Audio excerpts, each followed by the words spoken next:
he's got to me, victory in a negotiation is when the other guy walks away feeling it was a great deal. So many times I've been in business, I've come out and I've come out with somebody and they say, yes, we got it. And I look at the other guy's face and he's completely deflated and he feels he's just been screwed. And I said, you know what, that actually wasn't a great deal because he won't do business with you again. To me, that's not the art of negotiating, that's the art of stealing, because you nick the deal.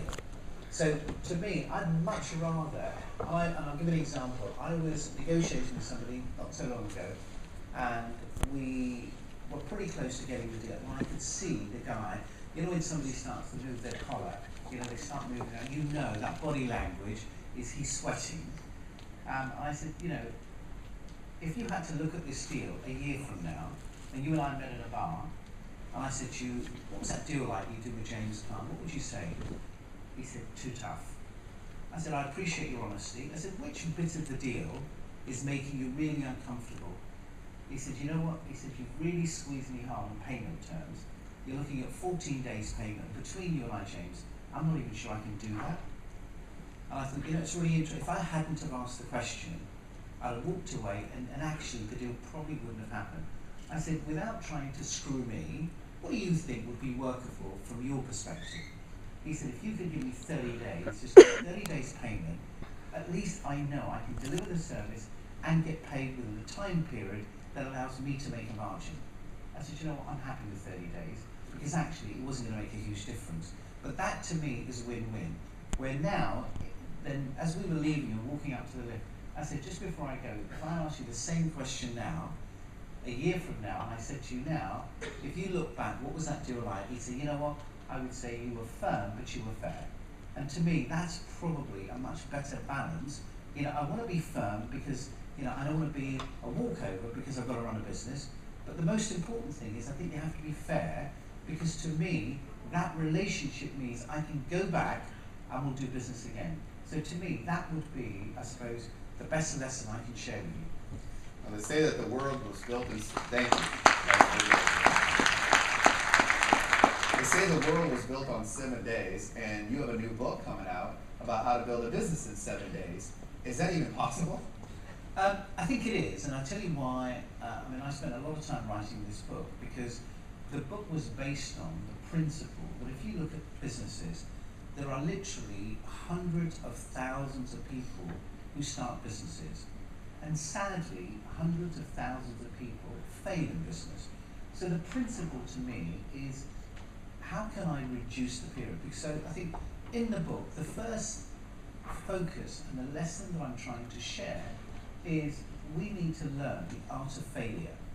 Because in Britain, I think one of the things that we are very bad at is understanding that failure is the journey of success. The problem is, to us, when something goes wrong, we become deflated and we give up. What I'm trying to kind of share is actually, in any journey of business, you will have areas that things will not work out. What you've got to be able to do is understand that that is part of the process. So it's a bit like sales. If every time you pick up a phone and you call a customer, he said yes, it wouldn't be selling. So you know that part of the process is you have to get a number of no's before you get a yes. I think business is like that. Your first idea isn't always your best idea. And if I give you an example, if you take the chap who launched McDonald's, the day he launched McDonald's, he was 63 years old. To me, there's a message in that. He'd spent his life making mistakes until he eventually found the one that works. And I passionately want people in Britain to recognise that it's a process. Fail forward?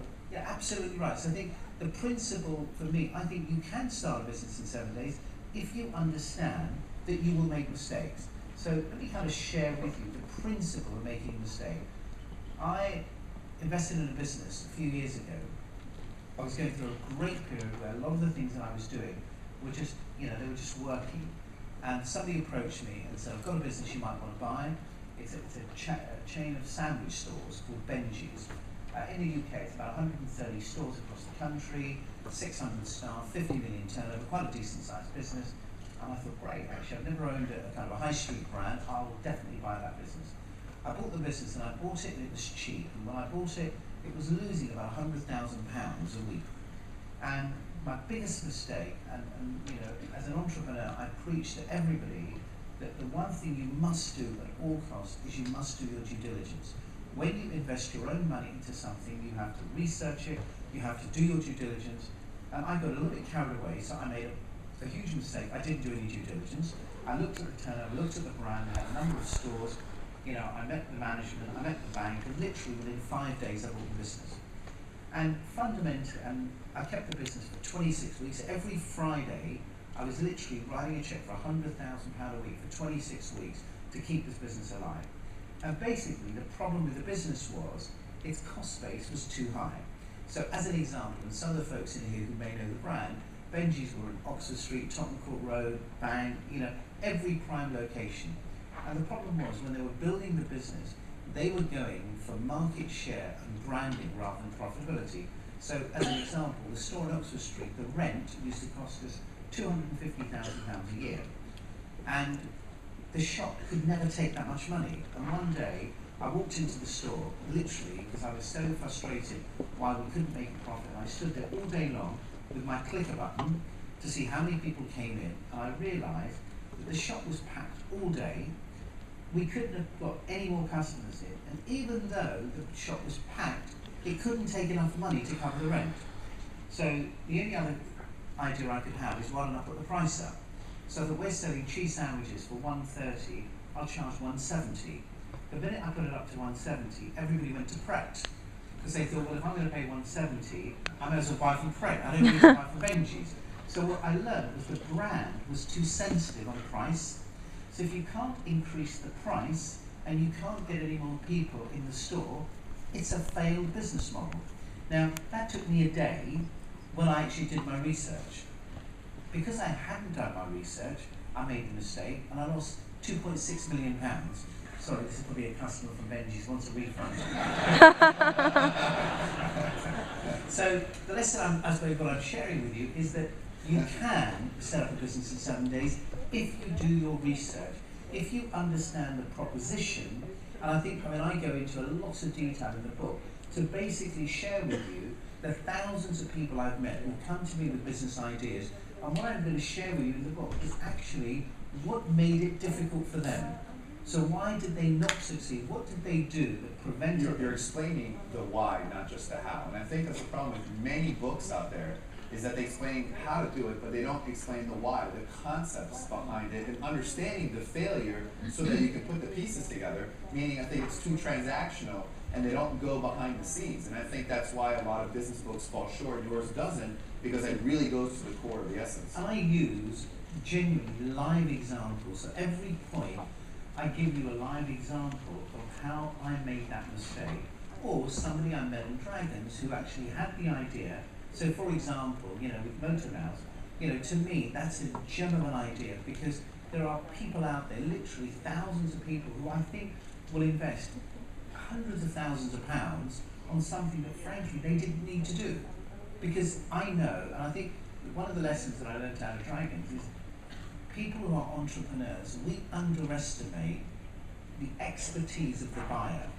When you go to somebody to sell a product, and let's say I'm selling him this cordless mouse, you know what, he would have got it. If I'd shown him an actual car and I said, listen, you've got a right click and a left click and there's a wheel at the top, and I could have shown him a computer generated graphic, he would have got it. Now, the key thing he would have said to me is, if you can deliver me that, I would be interested. My next question would be, what would be your price point on that product? And he said, in this particular instance, $29.95. So I need to sell it for $29.95, which, by the way, James, you have to sell to me for £12. There lies the challenge. If I can produce that item at £12, I know I've got an order.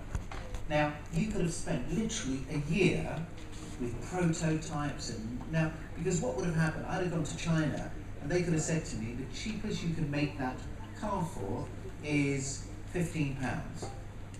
There's your example of 7 days. You killed the point. It can't be done. If you can't make that car for £15, that's the best price you're going to get. you cannot get it into the high street because the price was the key issue. Now, he could have spent 18 months on patent registrations, prototypes, costings, mouldings, etc., only to get to the end and then realise the cheapest I could make that is £15. The retailer can't sell it because it's not a $39.99 product. What does he do with that 18 months of investment? He's lost his money. So to me, in that example, everything about the book is taking you through that journey, and what I'm trying to do is show you, if you're going to get it wrong, let's make sure you do it quickly so you don't burn your money. The previous speaker, Raymond Aaron, talked about the importance of having a book. You've achieved so much success yourself. The book is the purpose of the book. How important is it to have a book in terms of your brand and your vision and the message you're trying to get at? I think when I was thinking of writing the book, it really came on the back of reading an article in the Sunday Times that said in Britain this year they estimate that 350,000 businesses will fail. And to be honest, you don't make a fortune out of books. I don't think anybody writes books because you think you're going to make a huge amount of money. It's a great credibility, though. And it opens a lot of doors. Yeah, depends on who's doing it. I think, to me, the book is a great way, I think, to communicate a message. When I was producing my app, because I get something like 500,000 hits a month on my website. Hold on, we should talk about the app is. How many have a BlackBerry, Android, or an iPhone, or an iPad? And take it out and type in James Caan. Business Secrets. Business Secrets. I think there's a slide as well also. And all the questions that you have for James, he already knows what you're going to have. They're actually in the app, and the app is free. Absolutely right. So when I was doing the app, I could have charged for the app. I spent a huge amount of time and money on video and materials and audio, etc. But when it came to it, I decided actually it's much better to me to share some of that expertise and knowledge, because I think that entrepreneurship should be bigger in this country. We should be seen as professionals. We should be seen as somebody that we should be respected, just like doctors are.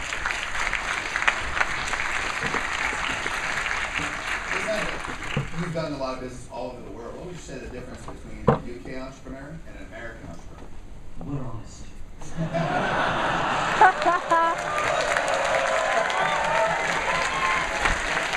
Just asking the questions. And I think we speak proper English too.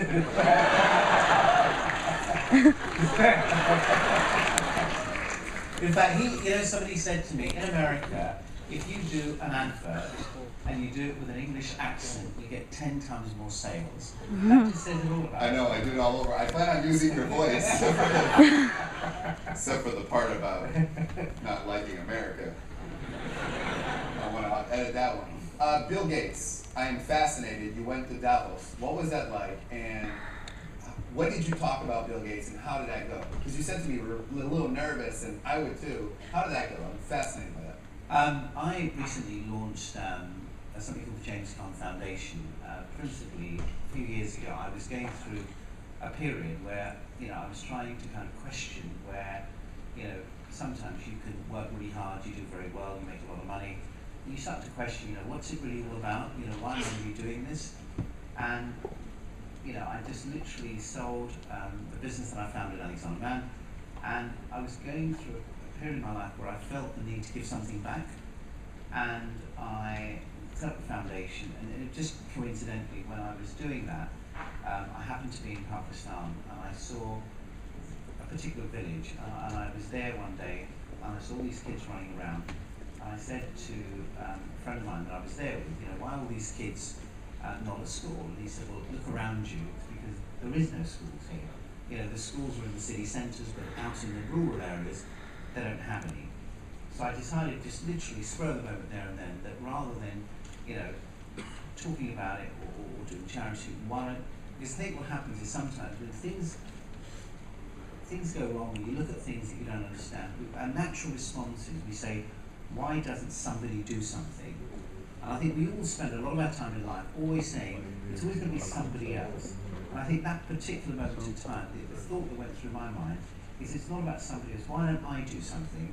So So literally, I ended up buying a piece of land and I built one of the most iconic schools in this village, a building that didn't exist, and I'm educating something like 480 children there, free of charge. So I own the minibuses,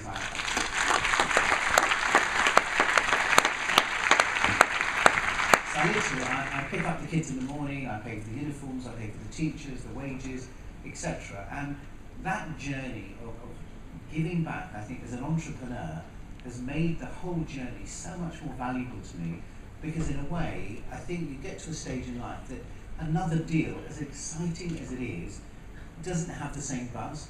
But I can assure you, when I go to that school and I look at the faces of those kids, and I know that actually, as a result of free education, I will change their lives.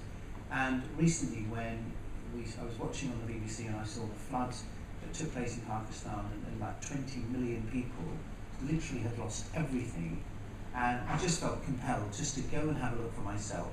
I arrived in the country, took a helicopter, and I mean, I was absolutely blown away that the landmass, the size of the United Kingdom, was underwater. And I was going over the helicopter, literally I could see treetops. And the thing that really sort of affected me was, in a country like that, whether it's Africa or Sudan, there is no welfare, there is no insurance, there's nothing.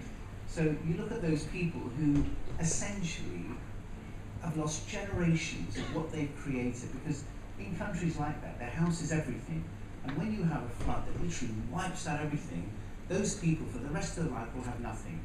Anyway, so I decided that I was going to pick one of the villages, and having done the school, decided to rebuild an entire village for I think 2,500 people. So the roads, water, sanitation, schools, etc. So we took on the project as the foundation and literally recreated and reconstructed the whole village. And on the back of doing that, I came across the Gates Foundation, because they happened to be doing a lot of work at the time in the region on polio. And when I was going to Davos, I looked through the list and saw Bill Gates was going to be there.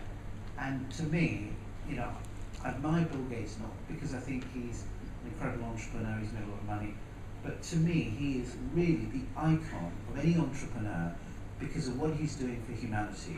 He to me today is the world's greatest philanthropist, and I just love his concept, which is when he picks an issue. So right now he's picking various diseases.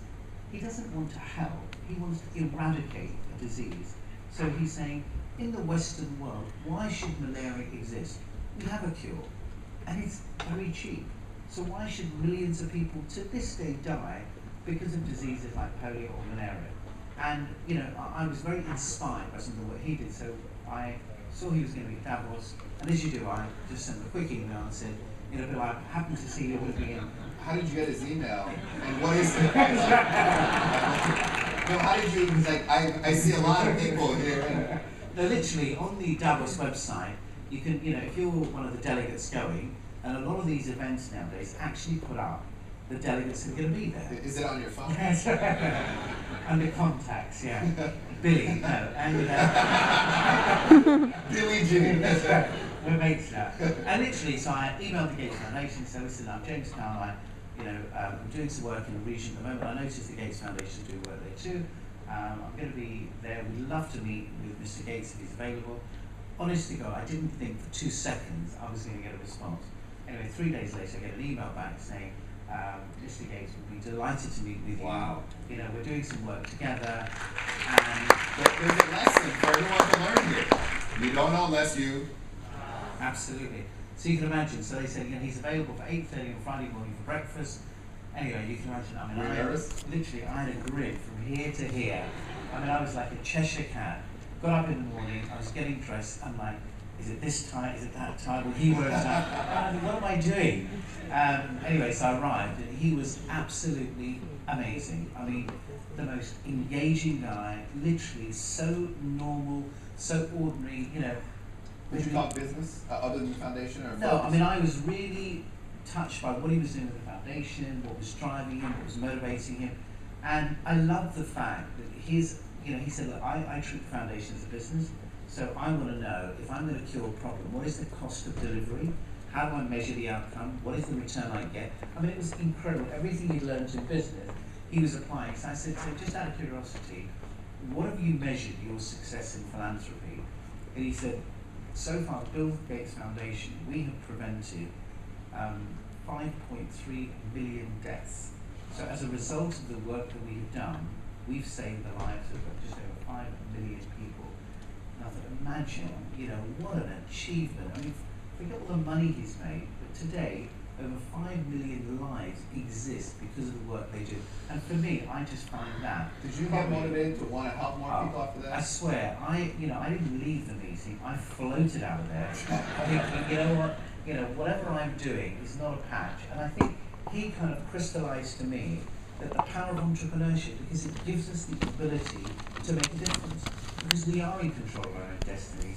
We have not a ceiling on our income. We can make a difference. And I think the confidence that it gives us to be entrepreneurs, because we become very resourceful. We believe in ourselves. And I think whatever we want to believe, we start to think it's possible. And just as well as making money becomes possible, actually impacting somebody else's life. And to me, that's why, if you gave me the choice of doing anything in the world, I wouldn't choose anything other than being an entrepreneur.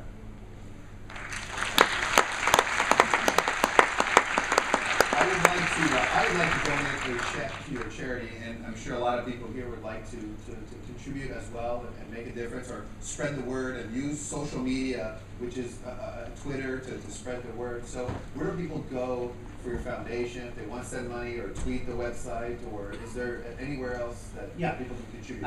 The foundation is the JCF, and if you go on to my own website, which is jamescaan.co.uk/Billy.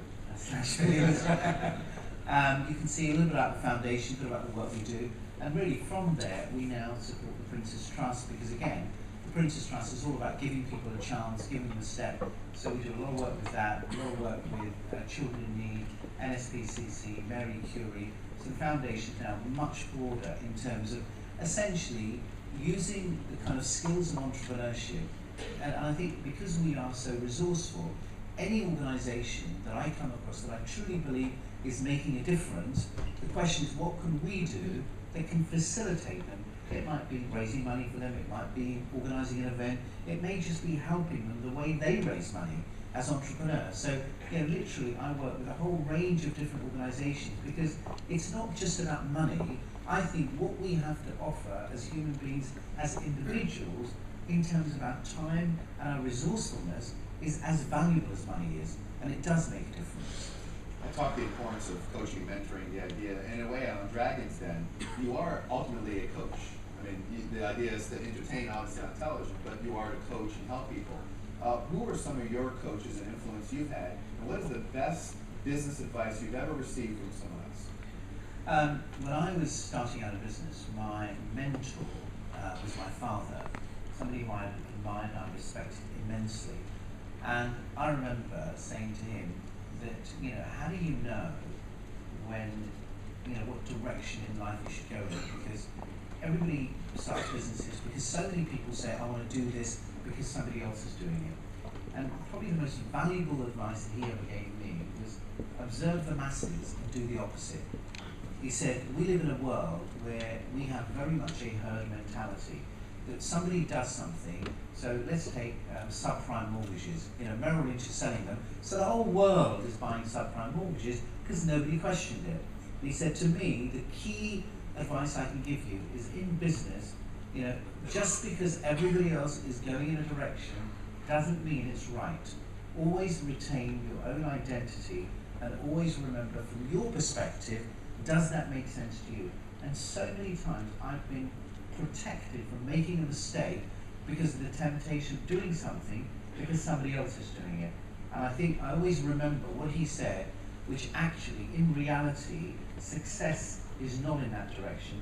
And I would say some of the most successful decisions and the best decisions that I've made, where I've made a lot of money, is when I've applied that principle. So I'll give you an example. In 2008, January 2008, I came up from holiday, and the property market absolutely was on its knees. The market had crashed, nobody was investing money, and I was sitting there thinking, what, now must be a great time to buy, because everybody else is bailed out, nobody else is buying, prices were ridiculously low, and I bought some of the best deals I bought in my career, which literally, when I bought those, I had a 5-year time horizon, and literally within 2 years, they doubled in value.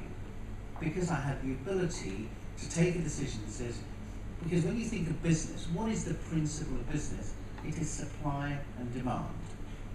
When supply is fruitful and demand is low, you are going to get a better price. You know, recently, last year, I remember seeing one of my analysts, and we were looking at the stock market, and he was saying, James, it's blood out there. You know, prices are tanking, valuations are ridiculous. It makes absolutely no sense right now. And just as I was leaving, I thought, actually, you know what? And he was obviously telling me not to do it because it was so bad. But the more he was being negative, the more in my head the bell was ringing, saying, maybe now's the time. And actually, that's exactly what we did. We picked up some amazing brands, you know, big companies, even like a Google or a Microsoft. You know, these are companies that are not, just because the market's down on a week, it doesn't make it a bad business. So actually, to me, the best lesson would be observe the masses and do the opposite. Great. Right. Raising capital. For one of your businesses, you buy the undervalued businesses, you fix it up, you flip it, you do the same thing in real estate. There's, especially here in the UK and all over across the United States and even the world, banks have frozen up the money that they've had, and a lot of people with a lot of money are hoarding it. So in today's market economy, how do you raise capital? What are the keys through your years of all of experience, or even dealing with other people, which I'm sure, and a lot of people on the Dragon's Den show are looking for money. So what are your advice and tips on how to raise money for people here in the room who are looking for their business or the growth of their business, or even raise money for properties? I think number one, clearly the market is quite difficult right now. So in property, if you're raising money, you know, 5 years ago, you would get between 85 and 90% loan to value. You're not going to get that now. It doesn't matter who you are. I think the banks, in a way, are illustrating exactly what they said. They adopt a huge herd mentality. You know, when they were all lending, they were all piling in and giving you too much debt. Now they've held back. They've become the extreme in the other end. Now you can take the most bankable deal in the world, and the best you're going to get is 65%. So actually, whether it's right or wrong doesn't matter, but the market has dried up. So you do need a lot more equity today. The way a lot of the people that I'm kind of advising right now is, I still believe the property market is good, but I think what you need to do is syndicate that investment. So a number of deals that I do in the real estate markets, if I'm buying a piece of real estate and I need, for the sake of argument, you know, 2 million, 5 million pounds worth of equity, because I'm a great believer not ever to put all your eggs in one basket. So actually, I find like-minded investors like myself and say, listen, I've got a deal, do you want to come in for $500,000? So actually, rather than me doing the deal on my own, I'm just clubbing it with 5 to 10 people, and we're buying collective, which is how we're doing real estate. In relation to businesses, raising money for businesses, I actually believe that people who are not raising money is not because there's no money out there, because actually the banks last year lent £1.6 billion to SME businesses. This is where the government guaranteed the loans. So if you have a credible business plan and you go to a bank and the plan is bankable, the bank will approve the loan, and typically they wouldn't have done because you had no security. Now the government is prepared to guarantee that loan. And I sit on the government's panel for all the banks, and so I know factually this is not just PR or marketing, they are lending money. The issue isn't about whether they're lending money or not. To me, the issue is how bankable is the plan. If you take, I think what happens is people take a half-baked idea that hasn't been thought through, that hasn't got the information, that hasn't got the due diligence in there, the bank turns it down, and the response is, there's no money. The truth of the matter is, that's not the answer. The answer is, if you have, you know, even in today's market, there are people out there starting businesses who raise money, because I think every time I meet somebody, even in Dragon's Den, if you notice, if somebody came in with a credible plan, all 5 of us would bid. You can have 5 minutes later, somebody else walks in, nobody bids. Now, the guy who came in and got no offers, he would say, bunch of jokers, they've got no money. That's what can happen, you know, where if you don't get the money, it's not because your idea wasn't any good, It's because there's no money out there. So actually, I do genuinely believe, passionately, that people who I meet that have thought it through, have got a good business plan, it makes commercial sense, you can demonstrate profitability, you have the right management team in place, you've done proper research, the product absolutely is rock solid. Will you raise money? Yes, you will. So I don't think that you should be hung up and be sitting there thinking, oh my God, there's no money out there. I think we should look at the plan, because good plans always find money. Before we actually have live Business2012 Den, I just made that up. I don't want to get sued by anybody. We're going to do it live, so we're going to see it right here. Why did you leave Dragon Den? It hasn't been the same without you. Thank you. The reason why I left is on my 4 kind of series that I did, I made 15 investments in the Den. And I just felt that spending, because obviously when you take investment in Dragon's Den, it's not just about the money. Those entrepreneurs, they want you because they want your input and they want your time as well as your money. So you imagine if you've got a portfolio of 15 businesses, you've got 15 entrepreneurs who every day are incredibly demanding. On top of the 15 businesses from Dragon's Den, I also have another 26 businesses of my own. One of my businesses is turning over nearly 300 million a year. So you can imagine just in terms of responsibility and the amount of time. So on any given month, there's 41 businesses. Every one of them has a board meeting. Every one of them has an issue. Then I have a family. I have a wife.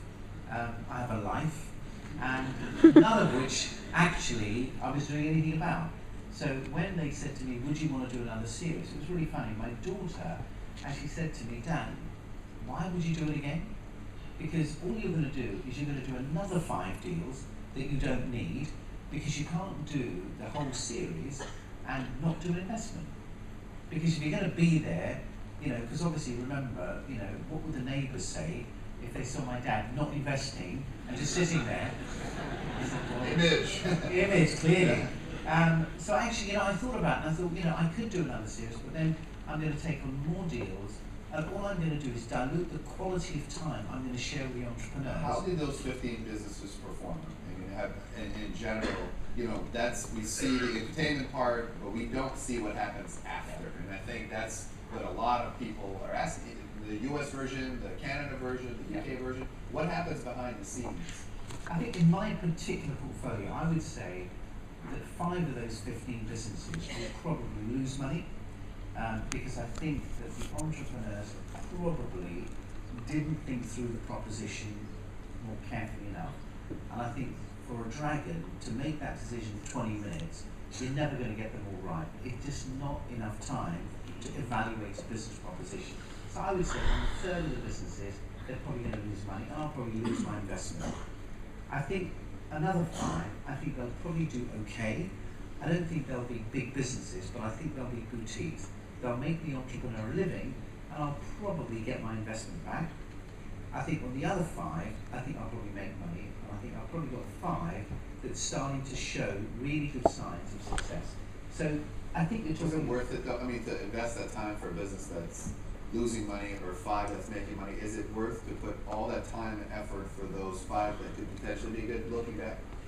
I think the problem is you make a commitment, and to me you make a promise to somebody, you invested money, and to them it's a huge event that you've come on board. And even though you may not make a lot of money out of it, but you can't, when you're in partnership with somebody and you're a fellow shareholder, you have to take the rough with the smooth. So you can't just have the cream. Sometimes you've got to do the work with the smaller ones just to keep them, with that vision alive. Because ultimately, it's up to them. If they really want to do it, we'll give them the backing. But you can't, you can't lead a horse to water. You can lead him to water, but you can't make him drink. How many of you would like to partner with James? Just a show of hands to get an idea. If you're looking for anyone else, just thought I'd help you out. Thank you. Your daughter's not here.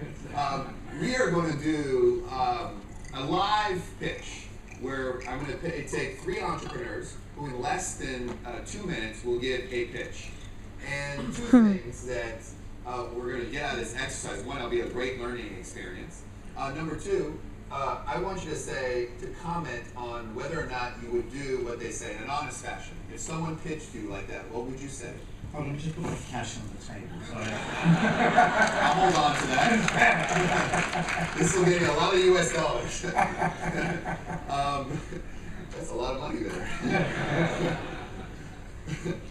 I just want to make it real. Well, it's real. So you're going to do the pitch. What do you think of this? So you're going to ask something, that one thing, and you're going to get whether or not you would do it based on that 2 minutes pitch in an honest fashion, because you get thousands of proposals every week.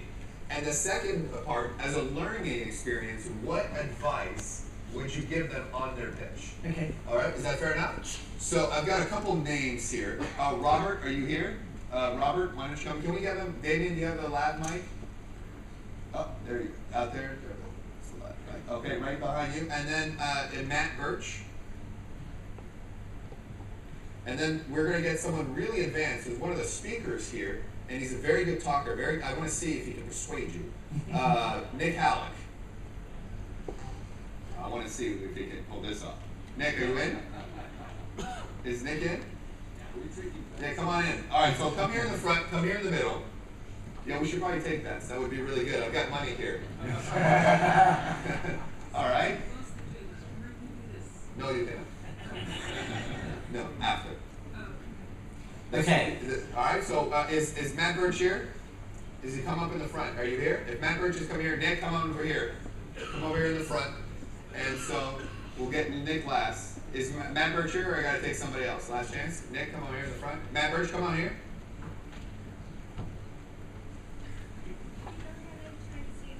Oh, okay. That's what I was thinking.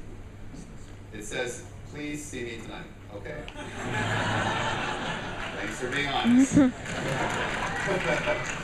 right. So, Robert, do we have a mic for Robert? Okay, Robert, so you've got 2 minutes. And 2 minutes to pitch something to James here, and let's see what he says. You only have 2 minutes, so before we start, name, what do you do? My name's Robert. At the moment I don't do a great deal. That seems a bit strange, and the original pitch to you is something that's actually come to you already. Okay. But I'm not going to do that. Okay. I had an epiphany on Friday afternoon as I was crossing the Queen Elizabeth Bridge. I'm going to pitch you this, but it's a charity. Now, shall I talk to yourself or can I talk to everyone? Or? Talk to the audience. Right, talk to you. Guys, 2 minutes, right, let's go quick. Has anyone seen X-Men? Are you familiar with the School of Xavier? Right, we need to do this for orphans, but for entrepreneurism. It has to be done. We need to get them there. These people have the worst possible start in life. And then what we can do is teach them. Now, I'm a big believer in school system that is not very, very good, if I'm polite. And what we need to do is harness people. We could get these kids in there and then they'll be able to learn everything that I've been sort of self-taught. I'm a self-taught guy. I didn't start my education really until 3 years ago. And by reading books, it all started with Rich Dad, Poor Dad. I'm on my way to being a very successful individual. And I think that what we need is somewhere to do this. 30 seconds. And I would like to propose, it's not going to cost you any money because we do it as a charity. We'll raise capital to create some of the most... We need to change the world. It's broke. Money's not real. People don't realise that. We need to change it. This is very real. Well, unless they devalue it. We need more entrepreneurs. We need to make it so when kids are born, you never meet a kid that has this entitlement mentality. Right, they never had entitlement mentality, they never had martyrism. They want you to do something, they want to be doctors, they want to be astronauts. But they grow up and they don't do that. And this is the problem. We need everyone to be doing what they need to do, what they really want to do. And that's my pitch. Woo! Thank you, Mr. Prime Minister. All right, so James, thoughts about the first of all about his as if you were being pitched. What is your first reaction, and then coach him on how to become better. Rod, I thought there was a lot of passion in the pitch, a little substance. I think if you get an opportunity to make a presentation, even though you've got to think off your feet, you've got to put it into a very succinct manner. Because I'm an investor, I'm going to part with capital. I need to understand what is it that I'm getting into that capital. So if it's a non-profit, you need to illustrate more about the benefits and the features and give me some stats. You know, a lot of words in your presentation, no numbers. Even in a charitable sense, there has to be numbers, there has to be justification. When people are investing in good causes, they've got to believe in the outcome at the end. So for the sake of argument, you know, there was no numbers. I'm looking for 50,000, 100,000. Give me an indication that, you know, this is my concept. It means approximately £100,000. Just so mentally I can say, am I in or I'm out? I need the number. I need some indication of what impact you're going to create through the cause, and then what the outcome would be. And on the balance, where I didn't get any of that, if I was sitting in the den, I'd say, for those reasons, Robert, I'm out. I'm not going to pitch the original idea, but I thought that I want you to make, You're something now. across. That's called selling past the close. Robert. Robert is in the word that. All right. No. You look like Mike. Look at you. All right. Matt Birch is there. All right. Let's go with. What is it? You got another name? Me. All right. White Tiger Cleaning. Jay Joel. Jay. JJ. She had no idea. Surprised you didn't put your hand up. You can give her the mic. Yes. Someone will be fired. Oh, wrong show. That's the All right. All right. All right. So you had 2 minutes. Now look at this. You had no idea you were going to come up. This is very intimidating, but look at it as probably one of the greatest learning experiences of your life. And so, no pressure. Go. Right, I'm a cleaning contractor. I've just started a couple of years ago, so everything's going fine. At the moment, if you're actually looking to invest in me, I'd ask for something approximately about 25 to 30,000, purely on marketing and advertising. I cover all areas of industrial cleaning, so I do everything from building sites, hospitals, cinemas, O2 arenas, you name it, we do it. That's about it, really. Just need to get myself out. Okay, thank you for that.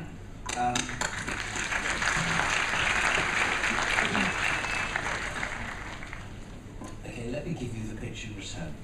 Let me stand up. Okay, here it comes. So I say, ladies and gentlemen, I've got an amazing opportunity for you. I've got a cleaning company that covers every aspect of the market. I'm looking for an investment of £25,000.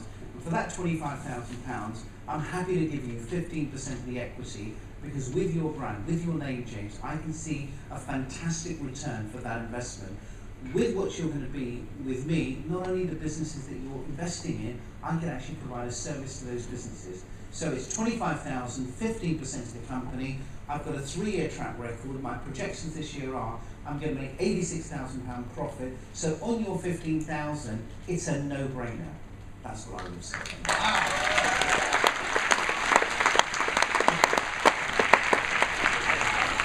I have less than 30 seconds to prepare that.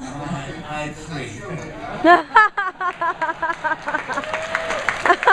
have to understand that in life, you never know when the opportunity comes. I found out literally, I was told, you know, do you want to interview James? And I had 1 minute, and he literally called me really 2 minutes before I found out about it.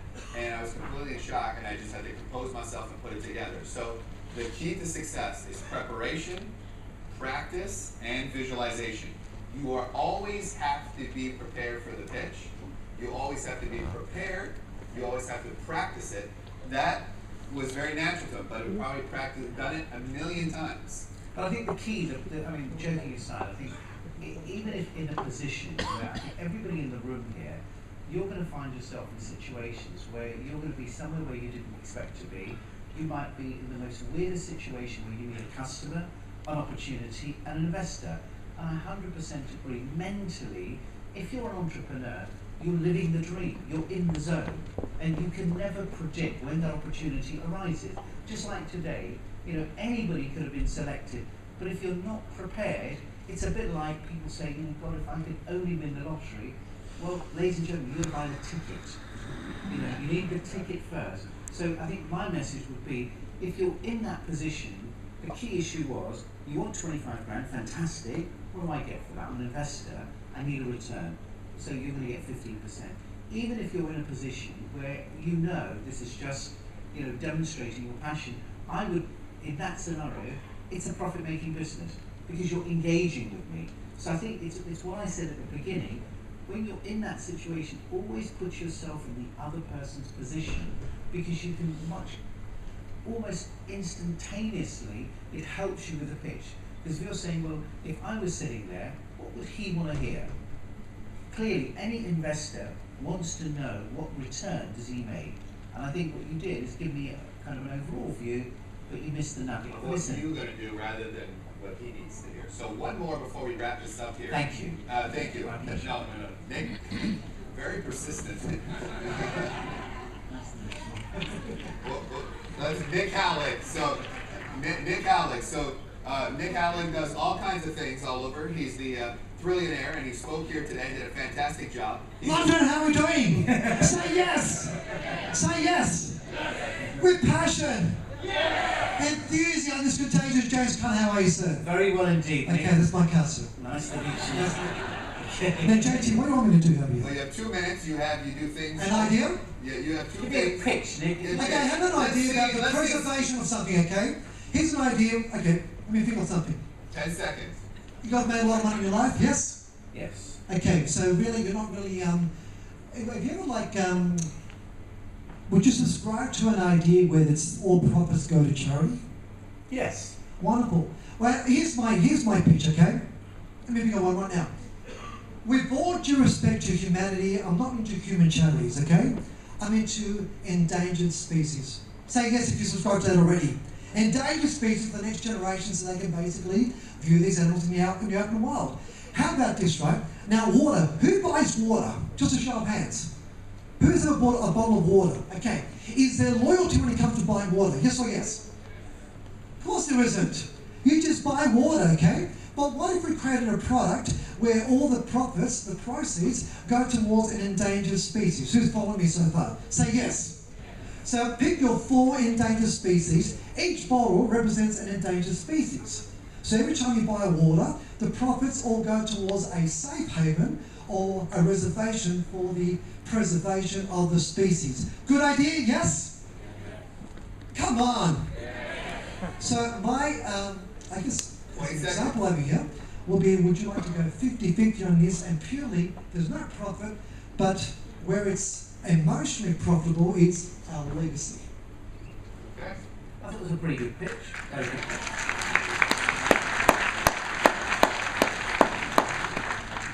Okay. That's a speaker for you. Yeah. Yeah. Let him respond to. Let me at we least gotta wrap this up. respond. You took the trouble of making the presentation. I thought you hit the buttons. I think you touched on something that I think everybody engaged with, which was purchasing water. I think you linked the water to an outcome. So there's an area that people are interested in, which is endangered species. I think I probably would have just made up a few more numbers. Bearing in mind this is an investor's pitch, so even though it's charity, the hardest thing to do is to take money from people where they get no return.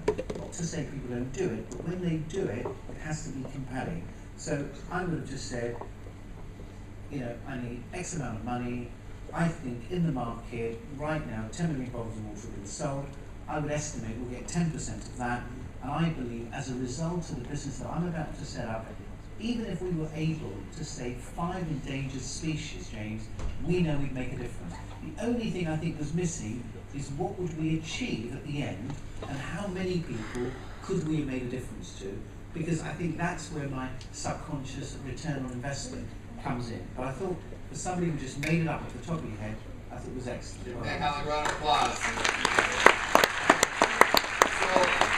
James, we have to wrap this up. There's 1,500 people here in this audience. Your book comes out this week. What are your final tips for here to go out here after this speech and succeed into the world? And it's been, by the way, hasn't this been fantastic?